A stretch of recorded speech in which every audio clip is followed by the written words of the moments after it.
यहाँ एक और बहुत ऐतिहासिक मीटिंग हुआ है। प्रेसिडेंट पुतिन यहाँ पर जैरेड कुशनर पहली बार क्रेमलिन में आए और स्टीव विटकॉफ उनके साथ थे। क्या बातचीत हुई जानना चाहेंगे, क्योंकि काश मैं उस कमरे में होती, क्योंकि हम यहीं पर थे और सुन पाते क्या हो रहा है। लेकिन क्या था उस पूरे मीटिंग का अंजाम? अभी इस बातचीत के मायने निकालना थोड़ी जल्दबाजी होगी। मुझे नहीं लगता आप वहाँ होते भी तो उस चर्चा को सुनकर आपको कुछ हासिल होता। ये बैठक 5 घंटे चली।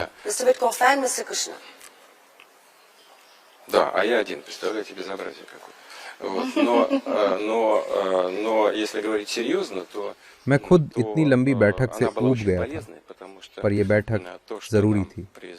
और जरा सोचिए, इस पूरी बैठक में विटकॉफ और कुशनर के साथ मैं अकेला था। पर सच कहूं तो ये एक बेहद अहम बैठक थी। हालांकि इस बैठक में राष्ट्रपति ट्रंप के साथ अलास्का में हुई बैठक से पहले हुए समझौते और उससे जुड़े बिंदुओं पर ही बातचीत हुई।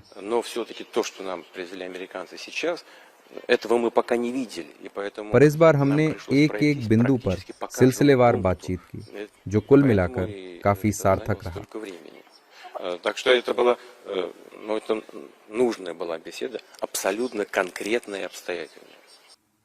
नहीं, पर चलिए मैं इस सवाल को थोड़ा पलट के आपसे पूछती हूँ। राष्ट्रपति पुतिन, किस पॉइंट पर जाकर बात अटकी? अगर विटकॉफ और जैरेड कुशनर दोनों आपसे 5 घंटे, जैसा कि बताया 5 घंटे आपकी उनसे बातचीत चली है, किस बिंदु पर जाकर डिसएग्रीमेंट हुआ? मतलब मामला नहीं निपटा, सहमति नहीं बनी? हाँ, ऐसे कई मुद्दे रहे जिन्हें लेकर विरोधाभास था। ये एक बेहद पेचीदा विषय है जिसकी जिम्मेदारी राष्ट्रपति ट्रंप ने खुद पर ली है। मैं इसे लेकर कटाक्ष नहीं कर रहा, मगर दोनों पक्षों को एकमत करना एक बहुत जटिल काम है।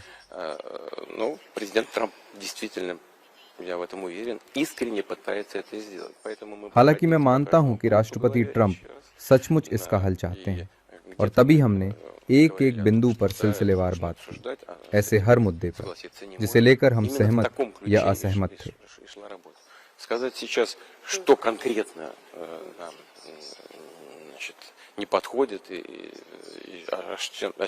फिलहाल अभी कुछ भी कहना जल्दबाजी होगी, क्योंकि इसका कुछ भी निष्कर्ष निकालना राष्ट्रपति ट्रंप की देखरेख में हो रही बातचीत में बाधा डाल सकता है। उनके कूटनीतिक प्रयास जारी हैं। उन्होंने पहले यूक्रेन के प्रतिनिधियों से बात की, इसके बाद वो यूरोप गए, फिर वो हमारे पास आए, और इसके बाद वो यूरोपीय हितधारकों और यूक्रेन के प्रतिनिधियों से दोबारा बात करेंगे।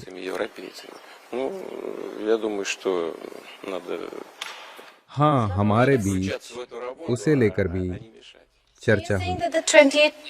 So you're saying the 28-point peace proposal is now not on the table, but there were leaked conversations. हालांकि बाद में उन्होंने उन 28 बिंदुओं को 27 में बदला, फिर उन्हीं को 4 पैकेजों में परिवर्तित कर उन पर चर्चा की।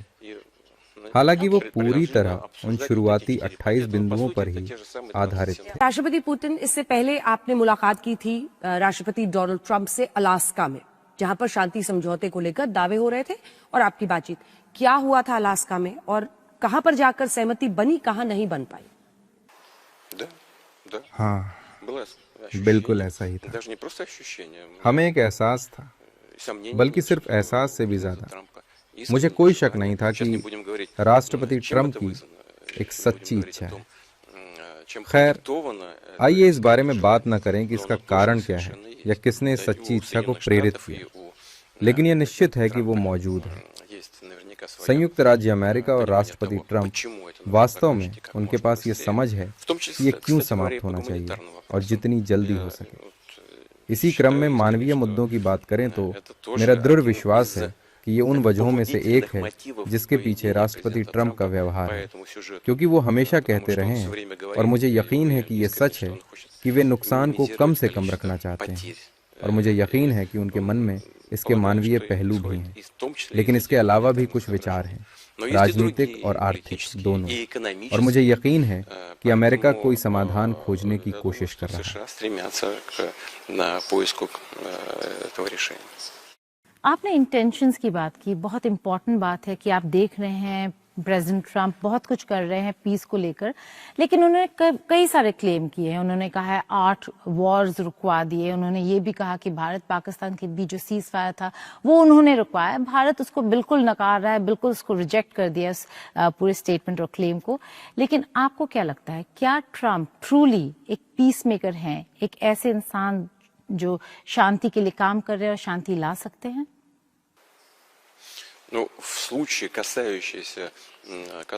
यूक्रेन को लेकर तो निश्चित रूप से मैं फिर से कह सकता हूं कि इसे लेकर मैं सकारात्मक हूं।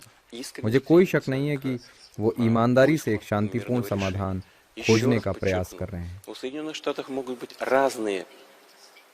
और मैं फिर से ये रेखांकित कर सकता हूं कि अमेरिका के पास इसके लिए अलग कारण हो सकते हैं, मानवीय कारण भी और राष्ट्रपति ट्रंप के व्यक्तिगत मानवीय विचार भी, क्योंकि वास्तव में वो शत्रुता और जनहानि का अंत चाहते हैं। लेकिन उनके राजनीतिक हित भी हो सकते हैं गतिरोध के अंत के लिए रूस और यूक्रेन के बीच, और आर्थिक कारण भी हैं। उदाहरण के लिए ऊर्जा क्षेत्र में और अन्य क्षेत्रों में भी कई ऐसे पहलू हैं जहां अमेरिका और रूस के बीच आर्थिक संबंधों की बहाली दोनों देशों रूस और अमेरिका के लिए फायदे का सौदा हो सकता है। उन्होंने मुझे कुछ चिट्ठियां दिखाईं जिन्हें कुछ प्रमुख अमेरिकी कंपनियों ने हमारे लिए लिखा था।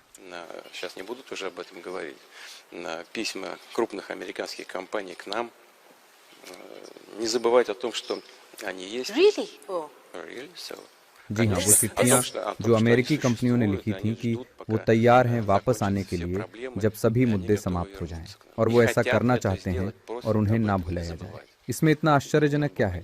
आप इतने हैरान क्यों हैं?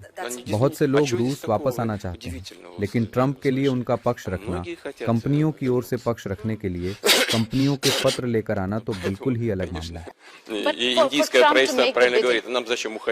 But for Trump to make the bidding is what we were stuck at. For Trump to make the bidding, to come with companies, letters from companies, that's a different ball game altogether. I mean, to do the bidding.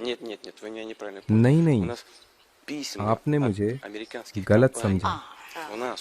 हमारे पास अमेरिकी कंपनियों के पत्र हैं। हमारे पास सचमुच अमेरिकी कंपनियों के पत्र मौजूद हैं।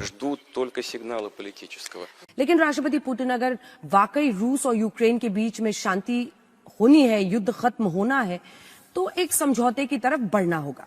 आपकी नजर में क्या वो बिंदु है जिन पर सहमति बन जाएगी, या जहां पर यूक्रेन मान जाएगा तब ये युद्ध समाप्त होगा? मतलब आपकी नजर में रशिया के लिए विजय क्या है, जीत क्या है?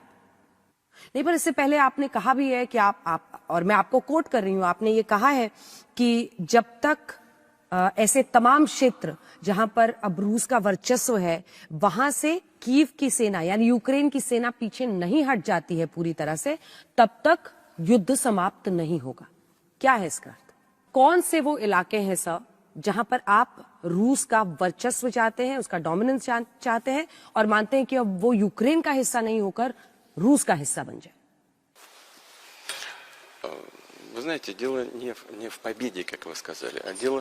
आप जानते हैं, जैसा कि आपने कहा, बात जीत की नहीं है।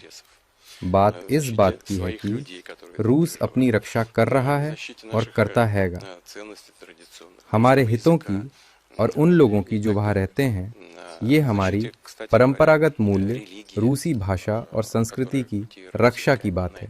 साथ ही ये धर्म और आस्था की भी रक्षा है जो सदियों से उन क्षेत्रों में मौजूद रही है।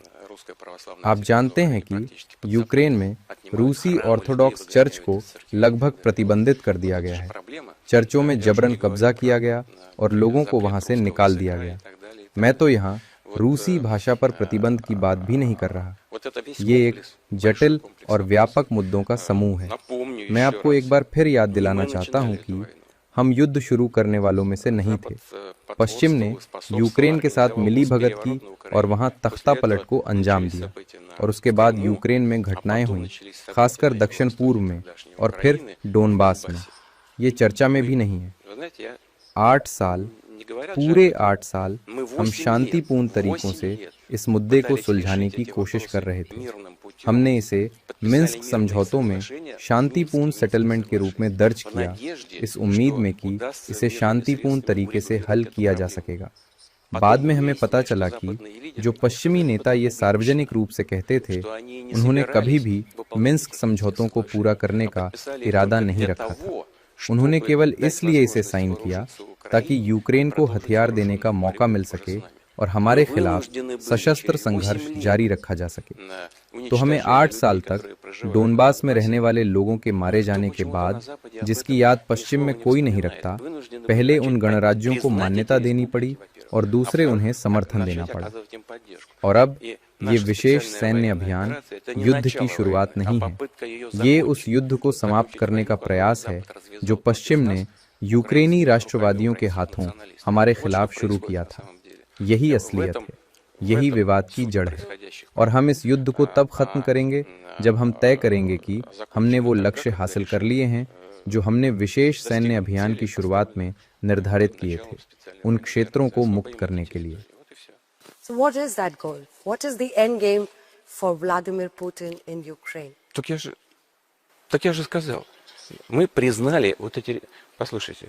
देखिए, 8 साल तक हमने उन खुद को स्वतंत्र घोषित करने वाली गणराज्यों को मान्यता नहीं दी। 8 साल तक उन्होंने अपनी आज़ादी का ऐलान किया हुआ था।